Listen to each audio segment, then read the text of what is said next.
Hello and welcome. Looks like I had my microphone muted there. It looks and sounds like we're in business anyway. Welcome back, everyone, to what is the half century, episode 50 of the End Product podcast with myself, Stish, and my spa, Quinny. Shout out Ian Sorare. Look at that, subscribing with Prime Gaming. We are live on Twitch if you're listening to this via the podcast at some stage in the near future or via Quinny's YouTube channel. So yeah, thank you very much, Ian Sorare, and someone else actually got in with a subscribe right at the beginning, Day Rich, using that Prime Gaming sub. Yeah, I'll get into that a little bit more. I'm kind of like figuring out what we mentioned a few weeks ago, Quinny, on the idea of having that sort of Prime subscription into like a little private league once a month to put some together and that. So yeah, I'm kind of figuring that out. So anyone has got a Prime subscription, drop us a little subscribe, and you might win yourself a card or two along the way. Quinny, enough chit chat from me. How are you doing, sir? I'm good, mate. I'm good. It's been a really long couple of days. I feel like I say that every week, you know, but it's been a good one. Got out of the studio last week. I don't know if you've seen it, but I went and did some stuff for the Glasgow Derby fan debate thing last week.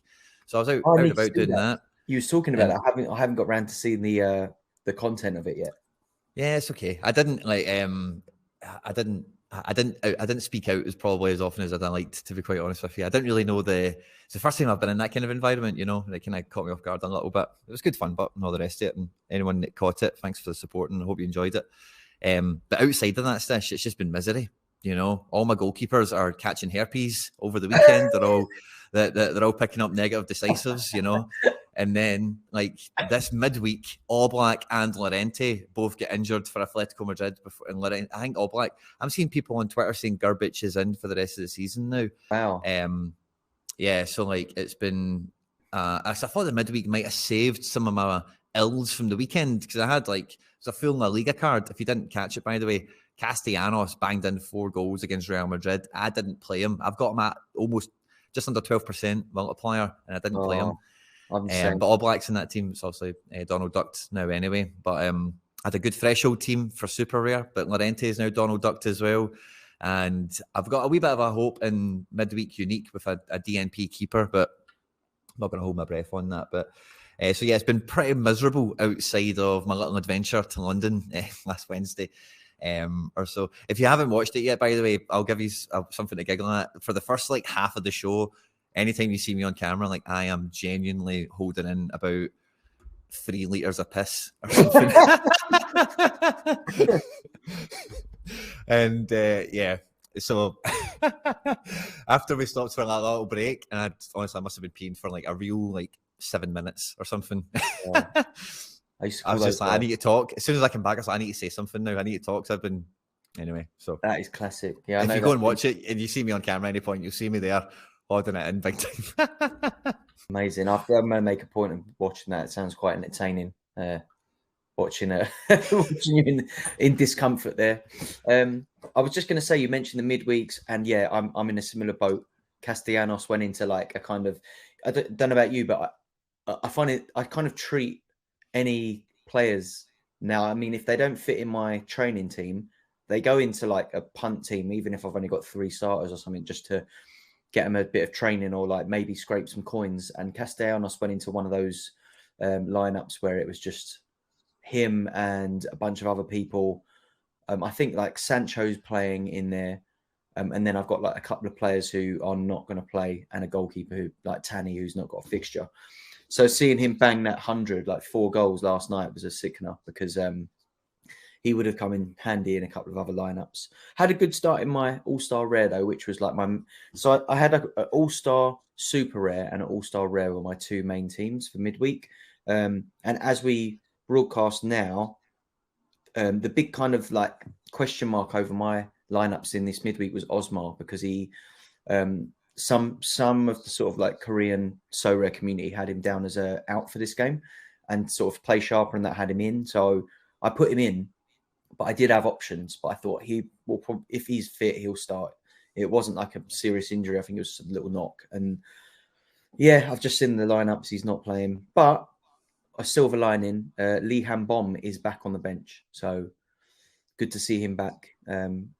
Hopefully, he gets some minutes. Hopefully, he doesn't pick up another injury anytime soon. And yeah, just looking forward to. I mean, we'll be keeping an eye on the scores during the podcast. I think towards the back end of it, Daegu and Suwon will kicked off, and I've got Cecilia playing there. Got some interest in that game. And then I've got my Chinese gang at just after lunchtime. I'll definitely be trying to watch that game to see how Romulo and Co get on. But yeah, pretty decent start for me in the midweek. Got a little bit of end product in on the weekend as well. Managed to scrape a tier 3 and a tier 5 rare. Nothing too exciting. I've listed both the cards. Don't think I'm going to be using them anytime soon, so I'm not worried about the whole list or play thing with those cards. They went straight in. But yeah, I don't know. On the subject of the list or play, we kind of touched on it off air, but it's been quite an interesting talking point since we last met. That list or play feature has come into play, hasn't it? Did it affect any of your strategy for the weekend? Did you have anyone listed that you had to consider to take off the market? Anything like that? Did it affect you at all in the way you were playing the game this week or last? My opening take on it was I don't think it's a good move. I think it's a pretty bad one, to be honest with you. But it doesn't affect me really in any way because actually that's how I discover the players I want to list. Is if if I can't even make them into a training team now, I'm then looking at them and thinking, right, what is your future at the club really? You know, really putting them through the assessments in that sense. So, you know, like I think maybe the impact, maybe. And you know, for myself, I can say this anyway, and maybe it was for more people out there as well. But I thought it might have had more of a kind of impact, more of a negative kind of restrictive impact, and maybe it actually has. I know we've only had a midweek go so far. We'll see how the weekend pans out. But there's been a lot of interesting shots going around Twitter of, you know, auction rates and auction prices and auction card availability at said time, you know, and that kind of thing. So I think that kind of part of it is quite interesting, and you know, definitely presents opportunities, you know, in other ways. You know, so I'd be interested to hear the chat's thoughts and all of that. But for me, I say it doesn't affect me in any way, and it's not something that I say I don't think it'll really change much of my gameplay or my strategy or whatever. But I do think it's a poor move. But I did hear, I think it was PSU yesterday saying like it's something that they can easily just change or remove later on. I suppose, you know, and I never considered that as well. So, you know, so it's one of those ones where, you know, so let's see the impact at the weekend is probably where I'm at. My initial reaction to it was a bit confused and a bit negative towards it as well. Was just sort of like not too sure what the thinking behind it was. Like it's it's something I think. Like another thing is I've never really heard anyone raise that in the community. I think with a lot of things that Sorare kind of announce, you almost just like, yeah, this was coming, or, you know, people have been asking for this. This is not something anyone's asked for. And I'm not sure what effect it has positively. The only sort of things I was thinking was maybe, obviously, I think we already expected like the 5% was going to come in, right? The secondary fees. Yeah. So that's one thing. But then to add this on top, it is like, the only sense I can make of it is it slows down the listing of players, especially during their season while they're playing, because of the way that the game works. One game week closes and the next one opens. So if you've got a player that's got a midweek and a weekend fixture, when are you ever listing that player? If you intend on using them, you've got a small gallery and, you know, you've only got 20, 30 cards. It's going to be hard to find a spot where you can list one of those players unless you know you're not using them on any given game week. So I think it's going to I think it'll be interesting to see the effect it has. I don't think we'll see the real effect of it right now. It might be something that we see particularly when the European season closes, because a lot of those cards will start to get listed up, which at the moment are being used a lot by people. I had a little look in the week just out of interest to see what effect it had on some of the like bigger players, because I saw someone post a screenshot of Vinicius Jr. and there's one single rare of Vinny on the market right now if you want to buy one. So I guess it slows down obviously the demand will always be there for him. Anyone coming into the game that wants that card are going to go straight to the market. And if they go to it now, they're going to see one card. And that could potentially be good, I guess, for floor prices rising of cards, or, you know, like that. People coming in and buying the floor, not realizing that, you know, you could wait a few days and he's not got a fixture and get him cheaper or something like that. But as soon as someone buys a card at the new floor price, it kind of pushes the rest of the market up with it. So I guess looking at it that way, maybe that's the thinking behind it. I looked at Muric midweek because I own him and thought, how many Muriches are listed? And two Muriches were listed because he's got a fixture this week. So I guess I'm assuming that the thinking behind that is like less listing, more thinking about listing with the whole 5%. And I think that that might be why they've done it now. Because if you think about it, the 5%, the announcement of adding that, you'd expect means, right, list everything, get as many of these cards sold without losing 5% on them. But if you also add this into the mix, it's like, yeah, but if you need that card this week, you can't really list it. So it's kind of going to put people off listing in the next week or two before that 5% drops. It's a bit of a shit sandwich to have to digest as like someone who maybe wants to sell cards. But I think that's the only sense I can make of it anyway. Like maybe that's the thinking. Does it slow down the secondary market a little bit as well? Because they can control the primary market from their end. They can't control the secondary, but this definitely will, you know, even people who are trying to sell up their galleries, you're telling me they're not going to be playing the weekends while they're doing that? Of course they're going to be. So yeah, now it means that you can't really do both. So I wonder. There's a good point that's come in the chat here from Kwag or Kawaga. Not being able to submit lineups early in the game week because obviously you're going to have them, you know, you want them listed potentially. So you're maybe doing your lineups in right at the deadline. Yeah. That's a bit restrictive for smaller players. One thing I was thinking, Stish, as you were talking there, is it's maybe a bit of a good thing for perhaps the kind of tier 2 competitions, as it were, you know, so not your primary pro divisions that everyone targets, and maybe not your glamour rare divisions either, but then maybe like some of the cat modes or maybe some of the other regions, perhaps you don't see the guys that have 5 Carlos Heels or 5 Messis play all 5. They maybe only play 3 and list 1 or 2, you know, and I don't know again how many guys really have that level of multiple available where that would be, you know, something that's actually maybe beneficial to the leaderboards overall. But it was just something that came to my mind as you were talking there, because the only people that could do both is people that do carry like multiples, you know. And if you are only going to play Neymar once and you've got 2 of them, then you're fine. You know, you can actually play both sides of the coin there. So yeah, but again, equally, if you have, because I know guys like, I think we've looked famously before it, like other Wales, they just go pick up like 5 Kimmiches when Kimmich is on a downer and stuff like that, you know. So, you know, for some of the top end guys, you know, this definitely will be an element somewhere, but I'm not too sure what impact that has or how strong it is. But it's just something I wanted to throw out there, along with Kwagix. I hope I'm saying that right. Sorry, his comment he's added in. Lineups early, yeah. That's a good point. So, like, I haven't tried. I've seen some screenshots, but I haven't actively tried to put a player that is listed into a lineup. It looks like it just kind of blocks you from doing it and warns you that if this player is listed, they can't be put in a lineup. So I'm assuming you can't even like put them in just like play as a placeholder while they're listed.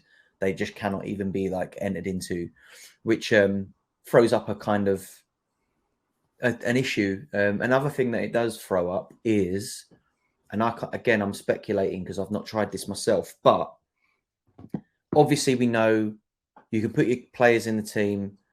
You're going to get offers potentially for those players that are in lineups. And as soon as you accept one of those offers, it will literally like nullify your lineup. So there were some screenshots on Twitter in the week. I saw Laird kind of reposted some, and there's a player, I think, in All-Star America, Super Rare. Sorry, not All-Star, America Super Rare division. And there's only like around 6 like full lineups that have like 5 fixtures in all of the entries that are in that division, and a manager is actively sending offers for players in those lineups of all of the other managers in the hope that they accept one. But apparently as well, and I missed this, and I don't think that they've been clear enough in communicating this, but it kind of makes sense when you think of it, the kind of mechanics of it. But if you even counter that offer, that counts as listing the player. So if you get an offer on a player that's active in the game week and you counter it, it will also ruin your lineup. And they didn't communicate this. And Sorare, if you're listening, you need to communicate this, because I was thinking about it, and I was saying to someone, if someone offered me a card for a lineup that maybe at the beginning of the week, they just want it out of the mix. But if they offered me like 150% the value of one of those cards, I'd be tempted to just like, yeah, I'll take the loss on that lineup for the weekend. I'll take 150% on said card that I'm not too keen on anyway, or something like that, right? Be like, sweet, I'll get rid of the card. We go again next week. But another thing I suggested was, if someone sent me an offer for a card and I was tempted by it, but I also didn't want to ruin my lineup, I might be inclined to go, give me 150% for it. So like I'd go like with a counter offer of like 150% the value and see how desperate they are to like wipe my lineup out. But yeah, someone said to me, if you counter the offer, you're essentially listing your card. You're making it available for purchase, and that will wipe your lineup whether they accept it or not. So if anyone's listening to this, do not counter any offers on your cards unless you're happy for those lineups to be ruined. And if you think about it, all those people really want you to do is ruin your lineup anyway. I don't think they even want the card. So if you do counter it, they've got what they wanted in the first place anyway. So what I am expecting is a lot of bad offers on cards in your lineups to be coming in during the game week. So I think that it's going to be quite important for us to all make sure that we've got those minimum offers locked in on our cards. I think it's going to be a pain in the ass, but I'm fully expecting lots of offers through game weeks. So yeah, I don't know if Sorare thought about that, but if you're listening, Sorare, you need to communicate. Probably just going to ignore those offers personally, unless it's like mad tempting, just not touching them, not looking at them, Yeah, make sure you reject those offers. Do not counter them if you have any interest in your lineups that weekend. So yeah, that was an interesting chat I had in the week, and yeah, I'm lucky I heard about it. So I'm hoping anyone listening to the podcast now knows. But yeah, it's. I think that's wrong. I think you should be able to counter, because this is almost like a new game feature now, isn't it? If Sorare want to like own this properly, they should allow people to at least counter the offer, because it's like, what is your lineup worth that game week? If you're sat in a podium position and you get an offer over the value of your card, but essentially wipes you out of the ETH and a tier 0 or something, how desperate is that person to knock you out? That becomes almost a game in itself then, doesn't it? So I think you should be able to counter. Like, if you really want me to lose my position in this lineup, you need to pay me 2 ETH, or you need to pay me 50 quid, or you need to pay me whatever the price is, whatever you put the price on that position. It's almost another game now, isn't it? With this new game mode. I'm not a fan personally of it. I don't agree with the list or play. Jack's got a good point, which is like, maybe it should just be, and I think everyone would have thought this as well, but it's just if the player's sold, you can still enlist them, you can still, everything's fine. But if they're sold, if they leave your club, they're gone. They're gone. But I heard the Laird say something interesting when on office hours with him and Max yesterday, and they were talking about how they're going to, obviously they need to integrate that system into the app and the website for Sorare data and everything. And Max said that what Sorare are doing is if this stuff happens, is they just zero score the team. Right. So they obviously have decision mechanisms involved in how the actual thing does, because obviously it doesn't happen before this thing, So it's an interesting how they'll develop it. I don't think this is the final version of it. It never is. The first version is never the final version, So it's always good to have the feedback come out there. But I think personally, like, I'd be more interested over this weekend to see people that are on the bubble. So if you're on like the top end of tier 1 or something like that, or maybe the top end of tier 3, get yourself into tier 2. And you're that level, how much are you buying somebody out for? Maybe, you're buying a card off them plus maybe a threshold or something. I don't know, and maybe that, you know, so we might see a wee bit of that going on. But I think what I want to see over the weekend is the secondary market, because the weekend is a big one when the most amount of cards should be getting played, and what are the auctions going to roll out like at that point? Yeah. And I think the weekend will tell all, because we've only seen a midweek so far. There's another comment in the stream I did want to pick up, but from the beginning, Rascal Misaki said End Product X Sol. Where is it? What a beautiful morning. So I didn't realise Sol were kicking off now, so I've put that on screen as well. Ki Sung Young is in the team, and yeah, so we've got a wee bit of Sol on the go today as well. There's been some great comments coming in as well today, guys. I think me and Stish, because you know, like I didn't pick up anything amazing at the weekend, certainly. Anyway, the Lister play and then some market stuff is kind of the main. You know, at the moment, Stish, we were talking about it last week or maybe the week before, but if you're buying cards now, and this is kind of what we're talking about with the Lister plays, like, you know, what cards are you looking at in the market? I think all of us now, any cards you are buying now, you do have a kind of 6-month window on, you know, in terms of, or an outlook on, you know, this is the guy I'm going to play for between now and like October or September, perhaps, kind of idea. So a lot of, you know, so yeah, that's kind of what's been bouncing about with me in terms of, and again, with all these goalkeeper problems I've got, I'm kind of getting forced into just using my non-EU teams now anyway, because Joe Hart's not got a game this week. Celtic are playing in a semi-final. All Blacks out, and who do I even have beyond that? Marshall, who's got herpes now. You know, he just keeps getting negative, decisive actions. You know, yeah. So all the fun.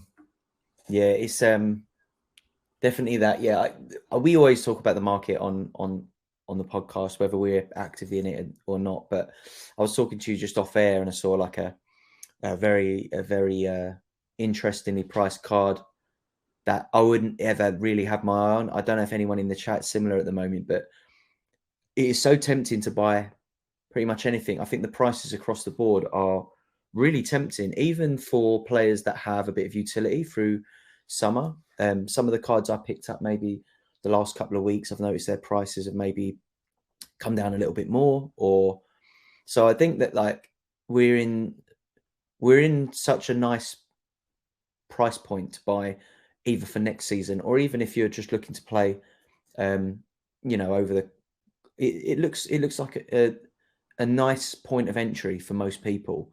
Obviously, anyone listening to this now probably already plays and isn't listening to try and figure out how to get started on the platform. But I do think that everything that Sorare is doing at the moment seems to be gearing towards getting the product ready for a bigger kind of like relaunch of all of the new European seasons. I think that they've said that any kind of like new rule changes and stuff will come in ahead of the start of the European season, blah, blah, blah. So I think that maybe that's, again, like this kind of list or plays come in now so that they can iron it out, get it completely correct before. But also, I just think that the price point now, it feels right for like a new player to come in and not like lose their ass, maybe. I mean, no financial advice or anything like that, but do you know what I mean? It's like you could come in now, pick up a team, and in a few months' time have something to play with, and hopefully not have anything to complain about too much in terms of like gallery value, that kind of thing. Obviously, anything can change. We don't know what's going to happen in the world of crypto or Sorare or anything, but you know, with all things considered, it feels like surely we're in a good spot to kick on to the next level, like for the platform. One thing I will say, the last thing I want to say on that list or play, one thing I do think is unusual about it is I think this is the first new feature across any of Sorare's games, NBA or MLB, that has been introduced first on football. They've always said, like, up to this point, that they were going to kind of test a few things out on the others. You know, basketball got the 5%, all that kind of stuff. You know, cap modes were kind of started on basketball as well. They tested out that whole cap mode thing a bit over there. And then this is like, well, football's going to do this now. And like, we've not had that on basketball. We've not had that on MLB. So I am expecting a lot of tinkering of that in the coming weeks because, like you said, it's the first iteration. They seem to have gone straight in with it, but surely not the last iteration, like you said, I think. we'll be doing a lot of learning in the next few weeks, and surely there'll be a lot of loud voices in their Discord and Twitter and stuff. There's definitely going to be some lineups ruined that didn't realize they were ruined, and they've got all that to come. But yeah, that was all I wanted to say. I just found it was strange that we hadn't tested this elsewhere before it kind of landed on the football side of the platform. Yeah. But yeah, I do think it does bring up some interesting strategy points. Like, I don't think, yeah, that was probably when it came out the only kind of thing that I thought it has a positive about it. But again, like as I'm looking at the chat, Jack makes a great example here with listing your house. But I think like what is the football equivalent here, right? Because if a real football team transfer lists a player, they're still going to let them play football, of course, right? But then I was thinking, what about in FIFA? Because I'm pretty sure with FIFA, like if you list a card, I'm not too sure you can play them still. I think that might be a FIFA thing. So I wasn't. Yeah. I was just in a wee thought there after reading Jack's comment about the house. I was thinking, yeah, where have they got the inspiration for this from? Because it's not real football. They want us to own our club and all that stuff, own our game, and so where what does this come from? Now it's actually funny because even with that being said, a really good friend of mine has just started playing Sorare. And he's, playing about with some limiteds and whatever. He's just kind of dipping his feet in the water. And he was surprised when he first opened his account that you could play and list. That did actually surprise him as like, someone just coming in fresh, sort of thing. So, there's something to be said for that. I suppose it really just does depend on what people do, perceive as what would have been normal anyway or acceptable, because it's one of those ones. We've seen it with every change on the platform. If you've known it to be normal and then it changes, you're then obviously changes not something everyone takes well. And it's the thing of if you didn't know any different, then do you care? Then maybe the answer is no. If you didn't know any different, you probably wouldn't care, So it's a hard one. But I think the weekend will be a real big tell for it. The listing rule is important for market pressure, so making it just sales wouldn't have any relevance, says Binge Bish. And yeah, I think it's definitely and I think that's probably why you wouldn't see this deployed first on basketball or baseball, is because like particularly with limiteds, there is a huge secondary market volume, and there's there's lots of things that offers positives and negatives to the market, to availability, to liquidity, and to even just perception of availability or pricing in the market. Because you and I know as well, like somebody asked a question earlier about Gabri Vega, right? Gabri Vega, super rare, right? I've got one, somebody else has got one. I seen the other guy has his listed constantly for 7 ETH. Right. So do you know what I do? I have mine constantly listed for 7 ETH because I'm just well, if someone's going to sniff around it at that price, it's true, yeah. I never really thought I want to be in the conversation, Yeah, no, I never thought about that, but it makes sense, right? Because, like you said, if someone does come along and not really look at the price of anything and just goes, "I'm having that," you want that to be your card that's oversold, or you want the benefit of that, whether you want the card or not, right? It's like I used to list some of my cards at like my VM and some of my like top end supers and my uniques, just bang them up like 10 ETH, 8 ETH, just they're there. Like, I'm not bothered if they sell or not, but if someone gives me 10 ETH for it, I'll be happy to see it go. Do you know what I mean? Like, yeah, interesting point that. I think at limited, obviously you get all the traders at floor bash, and they're trying to push the floor down. But you also have guys that do just list and leave, and they're waiting for direct offers and all the rest of it, So the market, particularly at limited, it's like a huge web network of direct offers and counter offers and floors and auctions and all the rest of it. And I think this kind of move, obviously limited's like, and again, that's probably a better way of putting the point I made earlier with the multiple on the Kimmiches and whatever. If you own 10 Kimmiches, you're only going to play 3 now rather than 5. But at limited level, like you don't really have as much of a problem with that to some extent. Because there is very limited utility for them. You can't play them in as many places, and there's much more of them and many more people's different hands. You don't really have, I don't know, maybe I'm wrong, but I don't think you're going to have anyone walking about with 40 Kimmiches or 40 goalkeepers, but then if you are someone that's flipping cards, you then really need to be careful on a limited level, making your decision on this guy's a flip and this guy's a play. And, maybe they can alternate, because as I'm thinking about guys that I've flipped before, like, you bring them into the club on the cheap, and then you want to see them do well for your team.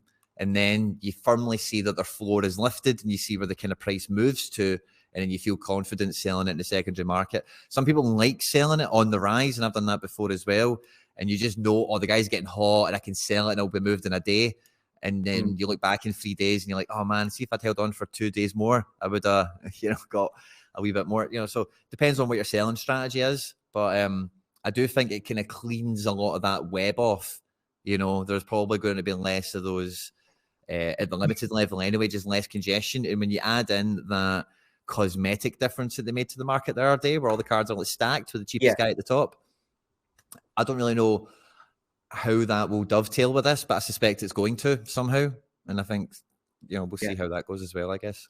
I think it also kind of separates two types of player on the platform. There are people that come in looking literally to sort of like pick up and sell cards, like trader type plays.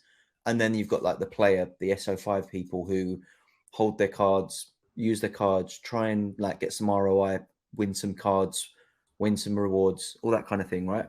But if you're a trader account and you're not bothered about playing SO5, this is actually a really good thing for them, right? Because there are less people listing against them. They can control the market a little bit more because they're just buying and selling cards when other people are trying to use them. So it'd be interesting to see.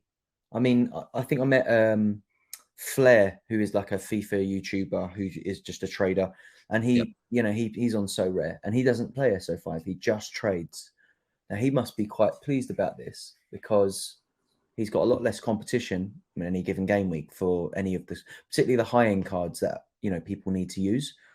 It's going to be really interesting to see the effect this has on the super rare market, because if there's only 20, 30 cards of that player in circulation, unless you, like you said, they've got two, why would many of those cards ever be listed during a season if they've got midweek and weekend utility? I think it's going to, it should, in theory, push the floor price up of a lot of those, Champions League, European level, top end cards, especially in super rare. We might not see, like the likes of a Tony Cruz super rare listed very often, or maybe, any of those sort of hot U23 goalkeepers that have midweek utility. When are you going to buy those? You're going to have to pay over the odds for them to get them away from someone who wants to use them, probably, unless you can find one of those trader accounts that just happens to have one because someone sold up. Or it's going to be interesting. Like I said, it's a lot to think about. And yeah, I think this weekend, like you said, is going to be a big signal of what to expect, especially while European games are on. Obviously, I think it'll almost be like a real life transfer market in the close season. When people are not using those cards, they're just going to be freely in the market every weekend, and that might bring the prices of them down a little bit compared to where they're at right now. But yeah, it'll be very interesting. I think it does again raise the question of when are we going to get messaging built into Sorare, because there's going to be a lot more discussion rather than actual offers going in and out. You might be like, you've got this card, I need it for next weekend. I'm not going to bother sending you an offer because you're just going to reject it while they're playing. But can we talk about this player? That's why we think we're going to need that messaging built in. I think that's got to be something they're working on right now, right? I think that's the one, that and the fiat wallet, I think are the two big things they need to fix before next season. What would you say are like the kind of like top three new things that need to get done before the start of the European season, if that's what they're kind of looking for? I think you've pretty much nailed it there, mate. I think that's the two main things, particularly because like it feels like we could maybe do a few more competitions, perhaps, like for a wee bit more variety at limited level. Like, and I know there's a lot of 270s now, and you can do some of the league specific ones. And I do think there's of course there's never been more limited competitions than there is now. I think we're still waiting for that bridge division, and I know we've got cap 220, and I know there's kickoff rare. But I do think there should be like somewhat of a glamour limited division, like that's actually like, oh yeah, you should be playing limited pro or whatever it's going to be called. You know, probably would be limited pro, of course, but you know what I mean, like. And yeah, it's maybe got maybe a podium of stars or something. Maybe it pays ETH to top 50 or something. I don't know, some sort of place in the tree as we have at the moment. But I don't think that's a mad essential one. I just think it's one that's maybe missing from the obvious aesthetics of the site and the obvious kind of cascades that you go through on the drop-down menus if you were to progress all the way through. Like, yeah, I don't think Kickoff Rare or Cap 220 do that pro bridge part to the glamour level that we see from between red and blue and even blue and black, I would say, you know. Yeah. But yeah, I think that I'm expecting to see some new sort of competitions. I think we've got a lot of competitions at the moment, but one thing I think, I might be wrong, but I get the feeling from some of the communications that we might see some competitions that run over the course of the entire season or a month as well, where I just, some of the comms have like definitely like angled towards that for me. So I wouldn't be surprised if we get like, you know, like Cap 270 or Premier League Pro like January or Premier League Pro August or September, where like the top prize for that is like, I don't know, meet Erling Haaland or go to the Man City training or something like that, you know, like go to hospitality tickets for this game or that game and all that kind of stuff. So I think that's coming as well. And I think maybe I'm not sure because I haven't partaken in it, but when the kind of whole Pranksy Plays launch came through, I can't play it because I haven't got, I think it's like super rare and unique, right? But it's champ. I don't have a super rare goalkeeper that plays in that region, so I can't even look at it, so I can't tell you how it works. But the impression I got from that was like a monthly tournament as opposed to like a weekly one. I might be wrong, but yeah, I feel like they're testing the water on some of these things now, and also, you know, naturally FPL players is like the big catch, isn't it? And it's like, I think they must realize that they need to nail the off season for those. If they want to convert Premier League FPL managers over to Sorare, a lot of those people probably just assume that you need to get in at the beginning of the season. Their comms need to be really good on that. And also, you know, maybe they do need a season long competition that is like aimed, you know, they talked a lot about social side of the game, like setting up your own mini leagues with your friends, all that kind of stuff. But if they can attach a prizing mechanism to that, they'll nail it. Like if me and you could go, right, we're starting our own End Product division. Stish is going to give this card, Quinny's going to give that card, and it puts it into a pool for us. We don't have to manually go, right, the winner gets it, like, and send it to them as an offer. If they could build something like that, I think that'd be really good. Like where friends could go, let's all pool in like 20 quid. And it holds it up there. I don't know if that's even legal. Like that's another conversation. But imagine if you can get 10 of your mates and go, right, lads, 20 quid in. It holds it on Sorare. Whoever wins the division, Sorare will just like pay it to that account at the end of the month. That'd be sweet. And I don't know, you know, I'm sure that there's third-party apps that have built things like that for FPL. And maybe there's a reason for that. Maybe they don't like to get involved like in any sort of financial thing. But handling, escrows and all that. But again, you know, Sorare has an API that can read your cards, can do all that. Like we've got Sorare Mega, we've got all these side games that have been built. There's no reason someone else couldn't go, you know, like here's the kind of like Sorare wallet, link your account, log in, create your mini league and put like the pot in the middle, like add cards or ETH to it. And, you know, the winner will be paid out based on what parameters you create. Like, whoever's top of the league at this game week or, you know, or each game week, give this much to the person who won. Like, there's no reason that couldn't be built by a third party. Sorare could completely remove themselves from that process if there is some kind of like legal side thing, right? But Rascal Masaki in the chat also said, you know, like they've also done a lot of these kind of Dortmund, Milan, big experience, go on the plane with the team. Those things are massive, I think. I know you're a big fan of things like that as well, Quinny. Like, yeah, huge. You think we should see a lot more of that?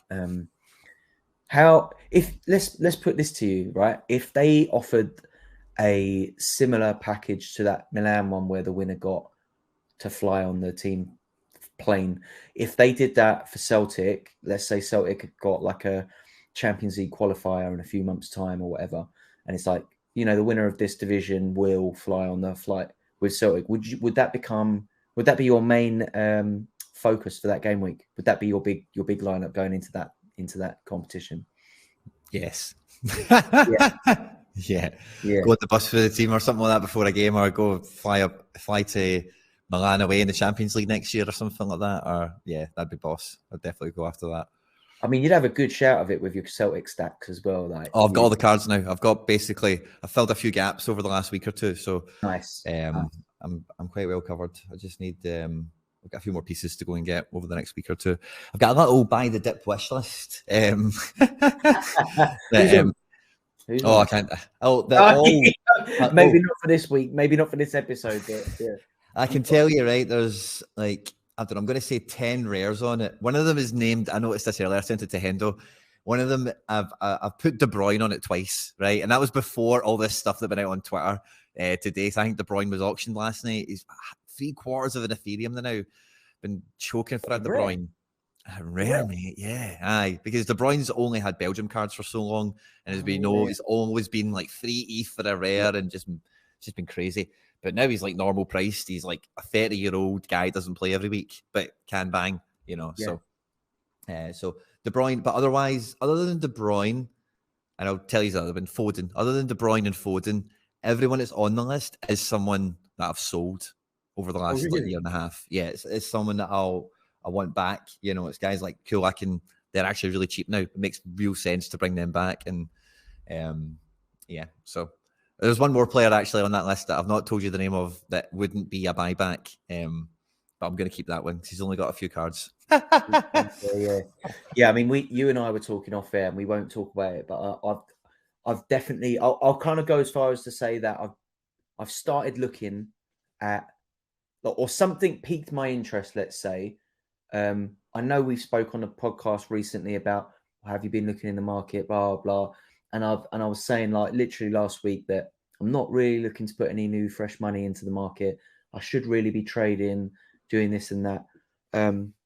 And I saw something this morning that piqued my interest, and it's started to make me think logically and financially about the risk reward of filling the gaps in, you know, I can't enter unique tournaments at the moment. I can't enter D1s. I can just about scrape a D1 with using my super res, right? But I can't enter the cap modes. And I think that the cap mode in unique is obviously like, wow, if you could do that a few times a month, if you could scrape that ETH, if you're not spending out loads of money on these uniques, if you can pick up a couple of bargains on the secondary. And I think that I didn't realize that, you know, there are uniques on the secondary now that are as cheap as some super rares or better, right? So yeah, it kind of opened that box of worms a little bit. And it's had me thinking about that a lot. And I think that maybe some of the other things that they mentioned in their recent sort of announcements about continuing the kind of thresholds at the points that they are now, I'd like to know how set on those they are, because at the moment that ETH threshold in the unique division looks fantastic if you can get it, but it would mean that I'd have to pick up a goalkeeper and a forward to even look at it. But yeah, some of the goalkeepers and forwards out there are available at prices that are quite tempting at the moment.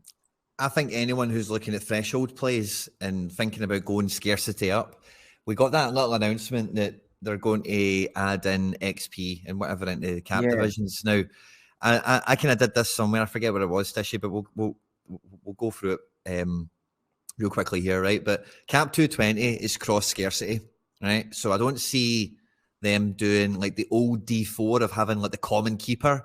I don't see that dynamic coming into cap 220 with XP being added. So I think cap 220 probably doesn't get XP. 270 already has XP. So I think we're going to get the XP in 240. So I think if you're looking at threshold plays, and thinking about, how difficult it might be and whatever, I would expect XP to be added in.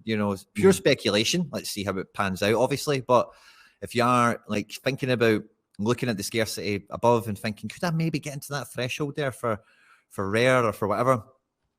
Gang One have just scored. Actually, a really good counter attack goal, 1-0, 24 minutes in.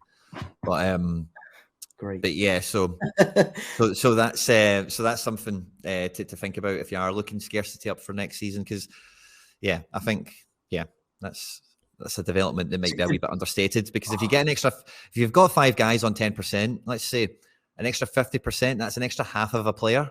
That's that really softens the blow of what you need.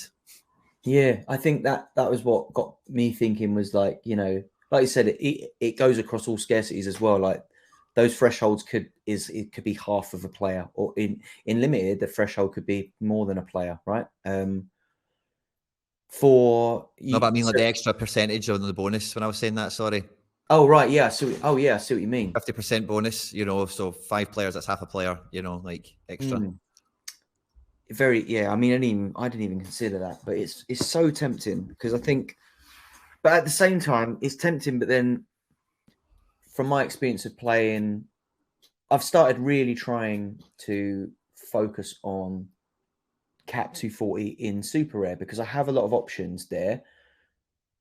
I should, in theory, should really be able to scrape that, and I've only done it, I think, once. And most of the time that's been down to lack of clean sheet on the goalkeeper's part. But, if I was to move up to unique and try and do it there, I'd be very limited in my options. I'd almost have to, the fixtures would have to fall, because I've got they're in different regions and stuff. Whereas I suppose if you focused on one region and knew that you could play that for that part of the season and then not worry about it, so it is a difficult one. I think the move from limited to rare is quite doable at the moment. I think the move from rare to super rare is definitely doable if you've got rares. I think that the super rare, maybe not as doable as it was pre the launch of the thresholds in super rare. But I think now there is definitely stuff out there that's affordable that could put you in the mix. I think the goalkeeper is the one tricky part, right? But you can probably get close enough with a goalkeeper that doesn't play. You'd have to have good super rares to do it, though. So I guess that would not be cheap, but I think it's obtainable. It is a little bit expensive, but I think the jump from super rare to unique is a bit of a scary one. But I do think that the prices of some of those uniques at the moment surprised me when I saw it today. I didn't realize how cheap some of them were going in comparison to what people might have wanted for them maybe 6 months ago. So yeah, it's got me looking, got me considering. I wouldn't even say putting. I think in my case, it's looking at what money I have left in crypto, if any, and it's that's just sat there sort of bringing in a little bit of money from staking rewards. Should I just unstake it, wait the month to unstake, and then just put that straight into Sorare, where I kind of know what I'm doing with it at least, and I feel like I could potentially yield better than the staking rewards that I'm and have a lot more fun doing it as well. Let's be honest, that was the initial draw to Sorare for me with the Ethereum that I had sort of being put to work on the blockchain back in the day. But yeah, I think when trying to look at that scarcity up, see when you're really at the stretch of a budget, when you're it is a bit, scary kind of going up to this one, and I've kind of done it all the way through, the whole, and you're the same Stish, of course, but maybe see what you're saying there with the unique threshold. I think, maybe we'll probably go the same for rare or super rare for people at different levels, but maybe you can't compete for it all season long. Maybe you can only compete for it 2 months at the beginning of the European season and 3 months at the back end of the European season or something. But then when you're not doing that, the pieces of that puzzle formulate, if we're talking about super rares, all-star rare pro lineups in the meantime, for European season and for America season when they don't bash together. Same with the blacks, and probably same with reds. You could say that if you do play cap 220 and kick off with your limiteds as well.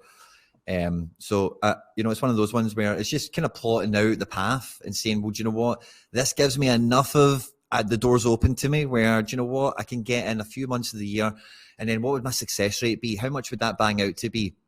And think about it maybe more as a overall for the season, because again, very much on Sorare. I was going to mention this kind of thing earlier when you were talking, Stish, about like users and stuff, but like I remember coming across, I remember hearing on the radio adverts for DraftKings and that kind of stuff, and it was like, oh, people are winning millions every week, and then you know the way they would advertise it, you got the general concept down the radio that it was like, oh, it was like fantasy football for the weekend, and you just basically, the bet was your team. You could like stake, you could, rather than putting a tenner on an accumulator, you put a tenner on your fantasy team and you could win money, because that's the way it goes. And you know what put me off that, when I just heard the initial concept, is I just thought it'd be very similar again to FPL, where it's like everyone's picking from the same pot, everyone's got the same, and then it is just really who's got the inside detail, or what was the right captain, or what was the sneaky goalkeeper, and that kind of put me off. And I think so the reason that was in my mind earlier is maybe beginning a season mentally, more people are ready to look around at new things because they anticipate, I'm probably going to be interested in this longer than just for the weekend or whatever, because you'll see people playing and you'll hear about Sorare all season long. And I don't think they really communicate the way that DraftKings used to communicate, if that makes sense. So people probably have a wee bit more of it's a perception of, it's better to be in from the beginning, even though people do play it all year round kind of thing. So it might be one of those ones where it's a wee bit of a surface level perception on the kind of the marketplace, as it were. Let's say if you put DraftKings into the equation and that kind of thing, DFS and whatever. But when it comes into, I forget how that's relevant to what we were just talking about, Stish. I'm really sorry. I think we're talking about like the moving up into like what kind of like draws you into potentially moving up, and like what the, you know, like what the thoughts, the kind of potential potholes are, that kind of thing. And I think, like I get the point that you're trying to make there about like what is appealing to you, and like what considerations you have to take to like maybe put the extra money in or level up, whatever it is, whether it's moving from limited to rare, rare to super, or super to unique. And I think I mean, I'm just sitting here now, like I didn't realize I could thinking about the threshold over windows, exactly rather than just for a month. Yeah, it's thinking about it, because we are, that's exactly what, because we play so rare, we are very game week to game week, and very between international windows is really cycles for us at the longest point now, you know, our off-season breaks and that kind of thing. But it is maybe more stretching your view on threshold capture or moving up a level and thinking about, well, do you know what, if I can move up kind of competitively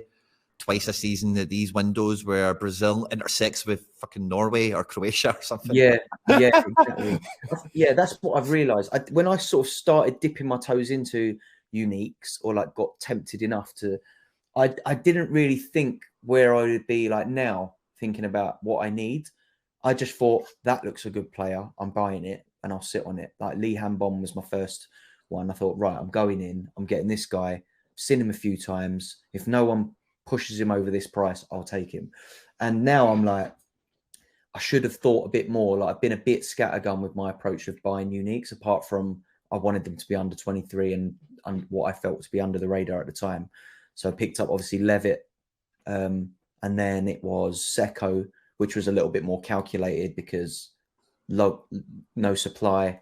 He's playing in Europe, so he kind of worked with Levitt in that sense. But now I'm like looking at this again. I didn't realize, firstly, that you could use a super rare card in Cap 240 unique.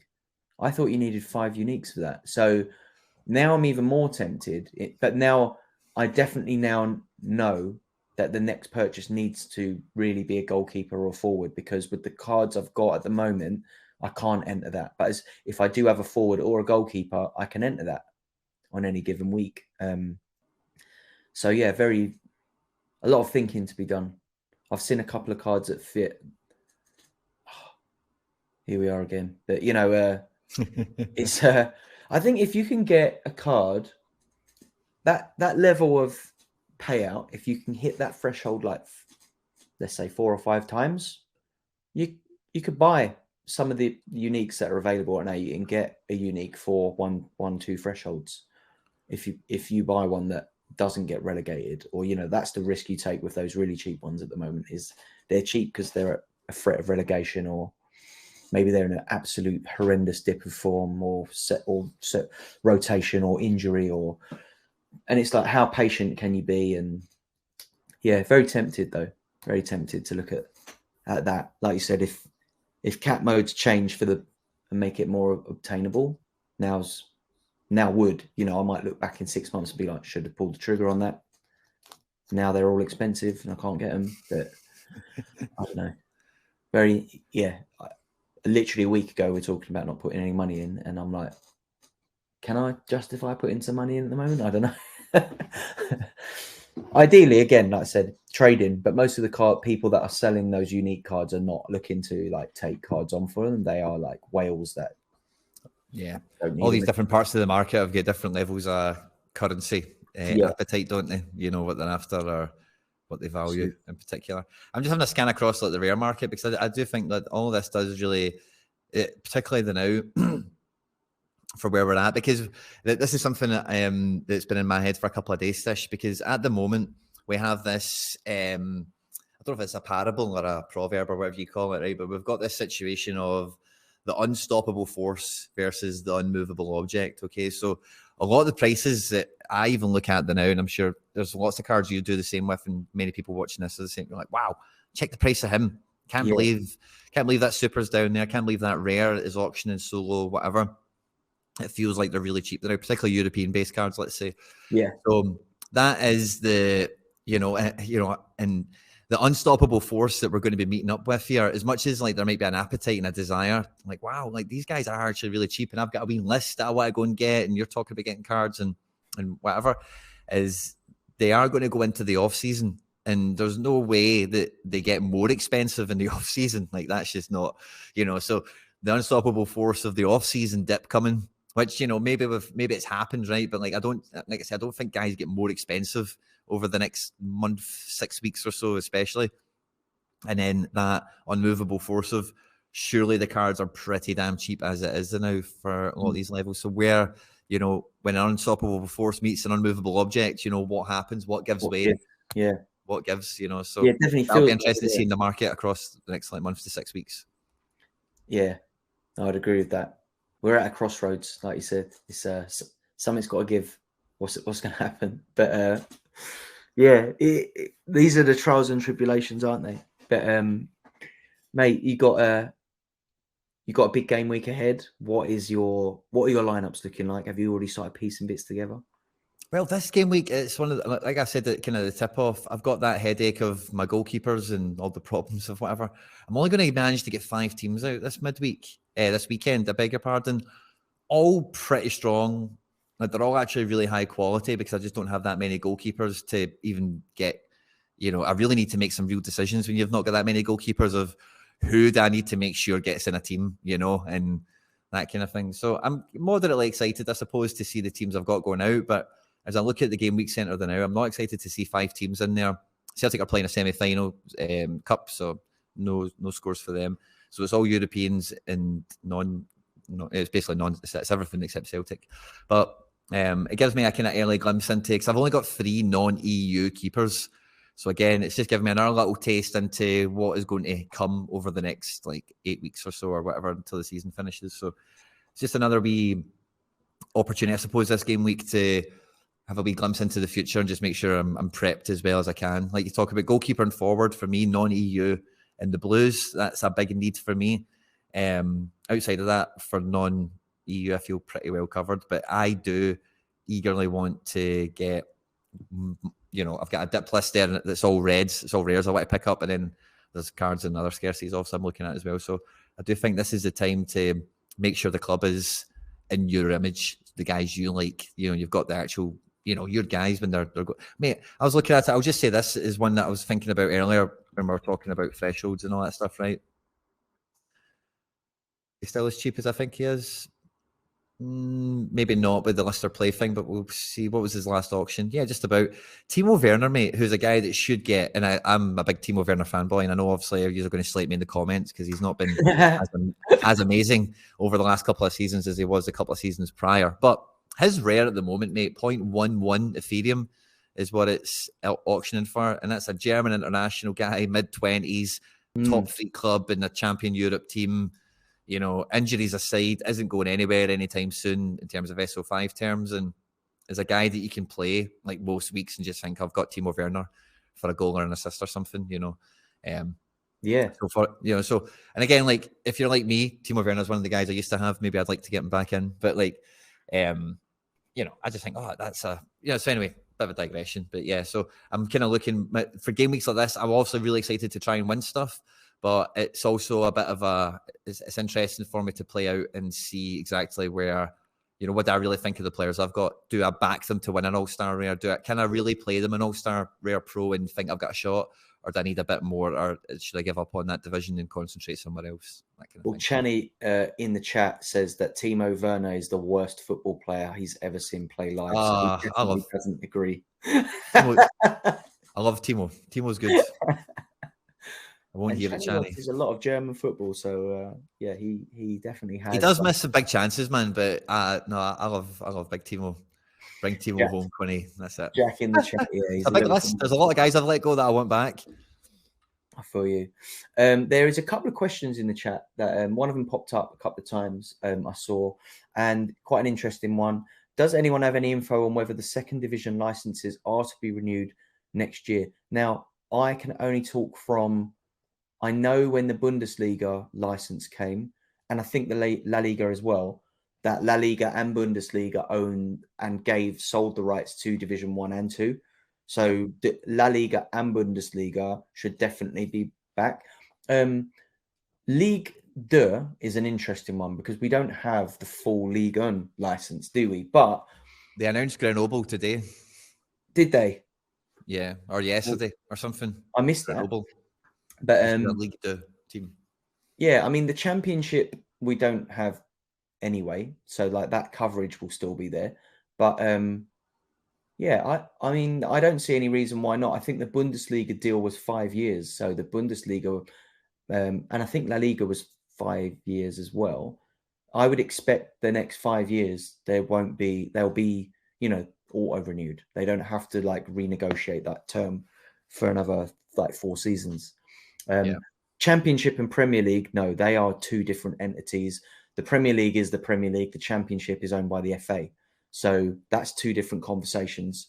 The deals that they have with championship clubs will all be like individual deals. So whether or not we see Norwich next season, Burnley obviously are going up. So they'll be in the Prem. Prem clubs coming down into the championship will be the interesting one for me. Do those clubs have individual deals and were they happy with how Sorare rolled out for them, like what kind of money they earn from it? Do they want to take that into the championship? That'll be an interesting one to see if like those clubs coming down have cards minted in the championship next season, like automatically, or, you know, an easy conversation versus, you know, I think the championship as a whole would be a big conversation. But I think that now that they've done the Prem, I wouldn't be surprised if the FA are looking at, oh, you know, you did that deal with the Premier League. What money can we do? What can we talk about? You know, is there a conversation to be had for the like divisions below the championship? I don't think we need it personally just yet on Sorare, but I'm sure there'll be maybe Wrexham. Yeah. Oh, that, I mean, funny that that's where we are, right? But that, yeah, not a bad shout at all. Wrexham cards on the platform would probably be great for PR, but yeah, I would expect all of them. I don't know about you, Quinny, if you've got anything to add, but I would expect all of those D2 licenses to be renewed.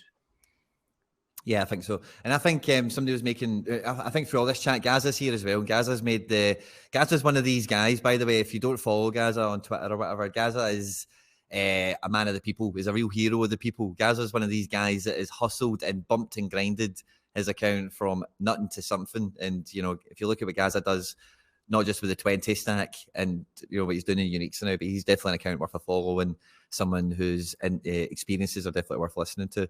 But throughout all this stuff we've been chatting about, one thing that does sit in the back of my head is D2 availability, because we were mentioning earlier about goalkeepers and whatever. I would hope and expect a lot of the D2 issuance of goalkeepers to keep coming, because I think that's probably the best thing that D2 could really offer and I'm going to use, like long-standing players like us, is a good way of getting back into some goalkeepers and getting some extra options in your team, because they should be really cheap, and they really should be, especially the ones that you can tell are like bottom to mid end of the table, and that kind of thing. And I think that availability, not just in goalkeeper but in all positions that the D2s give, particularly for players that want to play with higher scarcity cards, I think they give like a really good avenue. And I would hope that those licenses, like you say, are as buttoned up as they are for. I think you're right. Germany and Spain are there, but I think as we maybe see a wee bit more of that coming out over the back end of the season in terms of rewards and auctions, and then even next season, like we might not see as many of them next season because there's going to be so much probably dropping. We'll probably get a lot of new season stuff come much more coherently. If it's ever going to happen coherently, you would expect it to be this season, coming. You would expect they're getting all their ducks in a row in advance for next season drops being perfect and everything. So I think it's important to get like availability in the now, for your own club if you're thinking ahead to next season, because I think next season will be party time. That's what I'm thinking. Another question from the chat. Morning, lads. Might have been spoken about, but any thought on the 49% payout versus revenue this week? That's from Ross Henderson in the chat. What does that mean? Welcome, Ross. So I've seen, I think, M-Pen do this before on Twitter, where they will look at the money that Sorare has earned or like generated from auctions this week versus the amount of money they've paid out in ETH. I personally think, I think most of Sorare's outlay will happen at the beginning of, a license being paid for, and then they've got to earn it back from obviously the auctions and other things. The money comes in from, I don't know, probably doesn't come in for a lot, to be fair. I feel it probably is, the auctions, and it will become the secondary marketplace, like 5%, all that kind of stuff is where they start to make their money back, right? So I think the 49% payout versus revenue this week, the main reason I would say I think that is, I think if I'm not mistaken, it's normally around the 30% mark. So that's quite a big spike up from where it usually is. And I think that is probably mostly down to the fact that auction prices are probably at their lowest now, because all of their top tier cards are coming to like the last 3 or 4 games of the season. No one's paying top end for Mbappe's or any big cards right now. This is like absolute bottom for them. So it doesn't concern me. I think that that's a market cycle thing. We're paying out more than we've ever seen Sorare pay out in terms of thresholds, ETH rewards, card rewards as well. So it doesn't I don't think it's unusual to see it at that level. And I don't know, like only Sorare will know if like that is sustainable. But I would imagine that they're probably in similar boat of thinking, this is literally like their top cards are like Champ Euro, right? Let's be honest. Yeah. And Champ Euro are at the absolute bottom end of their market cycle right now. 3 or 4 games left to go for most cards. And then they've got to wait for like until the new season starts. So I don't think they'll be that concerned about it either, but it doesn't concern me personally. But Quinny, you got anything to add on that? No, I think that's about me, buddy. Yeah. Someone's asked, is that 49% football only, or does that include MLB and NBA as well? That's I would assume football only. I would assume football only as well, but can't answer that. We must get his data from Sorare data. Yeah. I think that's definitely more of a question that like Laird and the Sorare Data Office Hours podcast MG there, Maxime could probably answer better than we could on the end product. But there's obviously other questions like what was the percentage this time last year from Gaza, and I would speculate on that percentage would have been a hell of a lot lower anyway, because they did not pay out all these thresholds. That back then they probably paid out more in the rare because it wasn't cap mode, but they didn't have thresholds in super rare. They didn't have all the ETH prizes that they have in the rare and rare pro modes. Like there's so many prize rewards paid out now compared to this time last season. There's so many more divisions. There's so many more players, so many more people hitting those modes. So I reckon the percentage would have been low, because even back then, you know, like a year ago, the card prices were quite higher because the supply was lower versus the amount of players as well. So I would hazard a guess that that percentage was probably a lot lower anyway, just because they didn't pay out that much. But in comparison, if you look at like the amount they're paying out, it's probably you know, the cards are cheaper and there's a lot more prizes to be won. So yeah, interesting chat. Be nice to get some more insight into that. But we'll try and figure out who is best placed to answer those questions. But I can't think of anything else to cover, Quinny. Is there anything we haven't got into just yet that you can think of? I feel like we've covered a lot of ground today. Obviously, a lot of the chat has been about list or play, but naturally, right? That's the big talking point this week.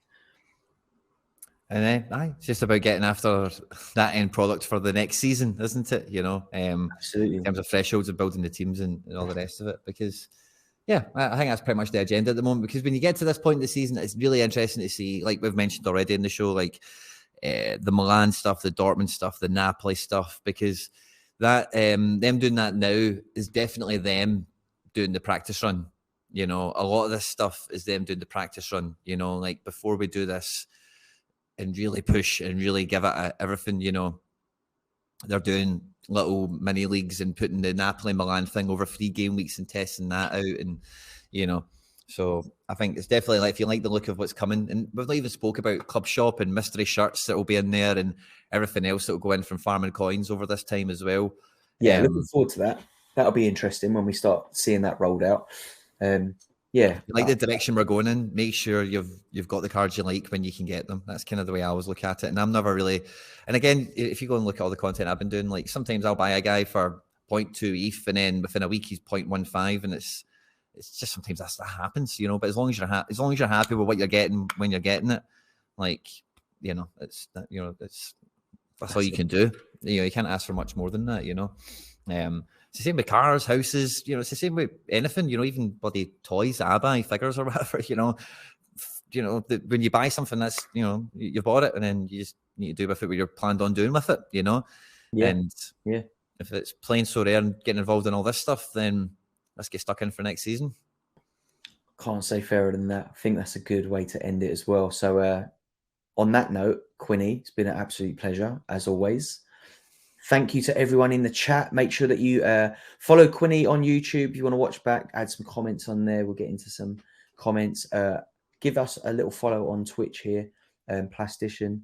And I will get into, as I mentioned at the beginning, I'm trying to figure out the mechanics of this kind of like using the Prime subscription to turn it into some Sorare. Likewise, we can maybe build into the new season, Stishy boy. So yeah, I think it's a good time to figure it out, isn't it? Yeah, if you're here still, you're also listening to this, but if you have Amazon Prime, they give you a special thing for Twitch. Don't really know the ins and outs of it, but you can, if you link your Prime to Twitch, it's a sub thing. It's easy peasy, Japanesey.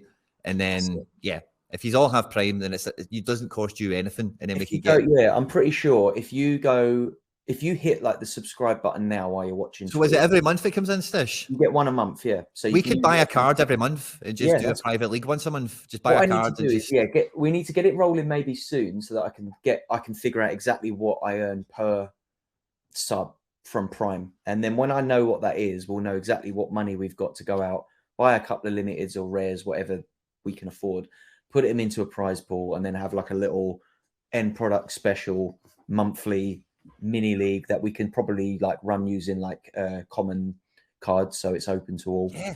And yeah, I think that'll be a bit of fun, and hopefully, you know, put your Prime subscription to use somewhere else. A lot of people don't realize it. Yeah, nearly everyone pays for Amazon Prime because it's quite useful, right? Anyway, yeah. But yeah, you get this Twitch sub. If you press the sub button, it will ask you how you want to pay for it, and it will say like use my Prime sub.